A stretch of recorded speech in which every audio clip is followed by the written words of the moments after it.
So I'm just going to ask you a couple of these questions, kind of see where you're at, and then we'll go from there. Cool. Sound good? Okay. Question 1. It's okay to walk up to a person and punch them in the head if it gives you sensory pleasure. No. No, not cool. Not cool. You're passing so far. It's okay to punch a pillow if it gives you sensory pleasure. Yes. Okay, pillow's good. It's okay to walk up to a dog and punch them in the head if it gives you sensory pleasure. No. No. All right. It's okay to walk up to a pig and punch them in the head if it gives you sensory pleasure. No. Okay, so you answered 3 of these that it's not okay and 1 that it is. Mm-hmm. So why is it okay to punch the pillow but not any of the other? Pillows are inanimate. They Right. don't feel anything, so. Okay, right. So dogs, pigs, and humans feel something. Correct. Okay, and because they feel something, it matters Correct. if you cause pain to them. Okay, fair enough. So then my next question to you, do you consume or purchase any sort of animal products? I do. Okay, like what kind? Just name a few. Meat, eggs, Okay, dairy, stuff. gotcha. Whenever we produce those things, do you think that there's any pain caused to those individual animals? Yes, to an extent. Okay, so then let me ask you this. Do you think that's okay to cause that pain to them if it's only for your sensory pleasure? From a moral standpoint, absolutely not. No. But for the way that just the economy works and the world works, it's hard to think about those things as you do it because you're so removed from it. Mm-hmm. So, no, morally, to answer your question, no, it's not all right.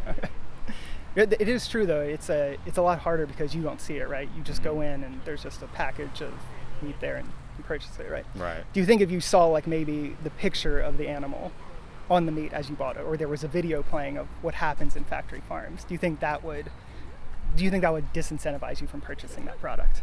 Absolutely, because you would feel pretty terrible if you saw a little dude's face on the package or something like that. Yeah. For sure.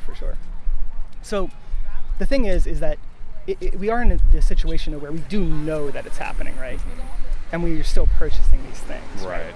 So I guess my question to you is, it seems like you know that it's wrong to do it. It's a bad thing.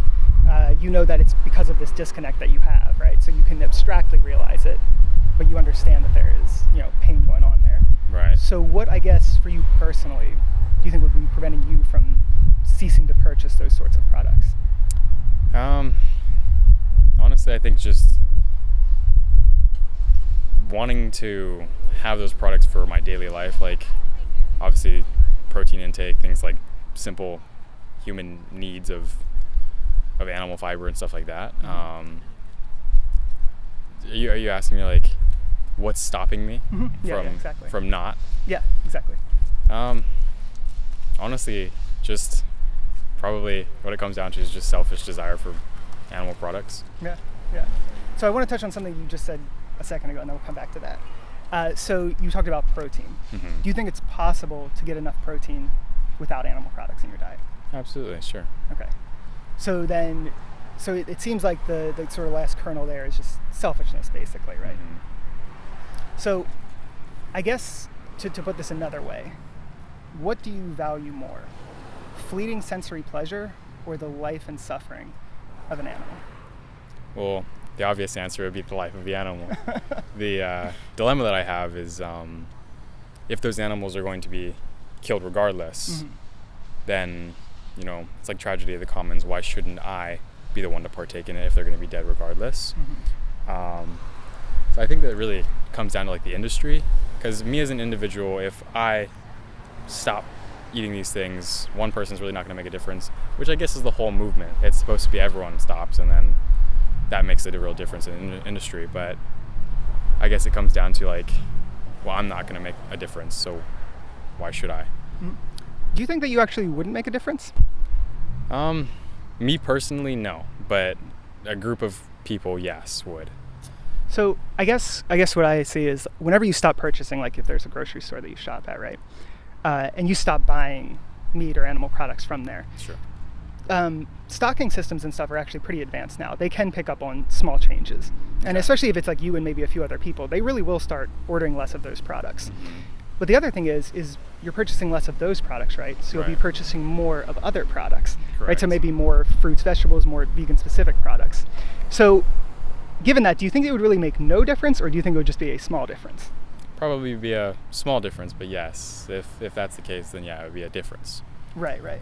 And so I guess another way to look at this would be like, imagine, like, think about all the murders that happen in the US in a year, right? Sure. Let's say I murdered one person a year, right? And then someone came up and they were like, hey man, murdering people is, that's messed up. You should stop doing that. Sure. And I said, well, yeah, I mean, I could stop murdering that one person a year, but to the total number of people murdered every year, it wouldn't make a big difference. Right. Do you think that would be an acceptable response from me? Probably not, no. I would not think so. I hope not, no. I think that's a good answer.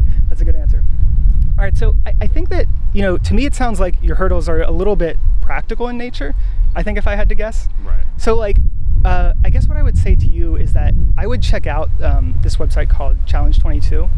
And so what it is essentially it's a website that tells you. All right, so this was my first time doing solo vegan activism, and keeping track of the camera, the mic, the framing, and talking to people turned out to be pretty cognitively demanding, and I wish I would have done some things differently. So let's rewind and take a look at some specific moments.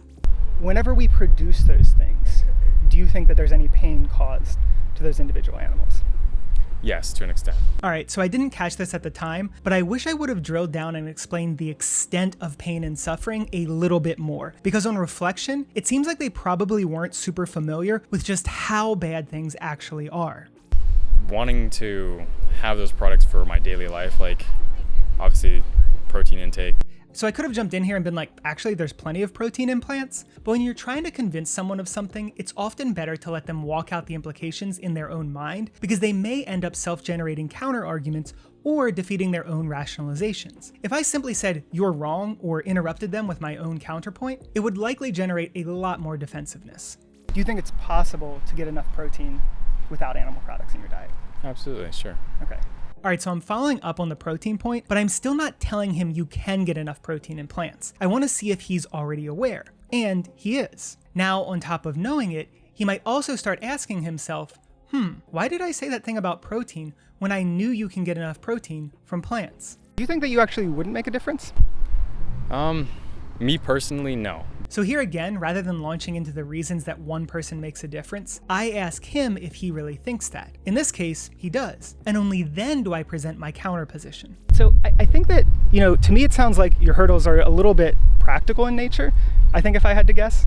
Here again at the end, rather than going into practical concerns, I wish I would have mentioned things like baby chicks getting ground up alive, or pigs in gas chambers, or something else horrible that most people aren't aware of.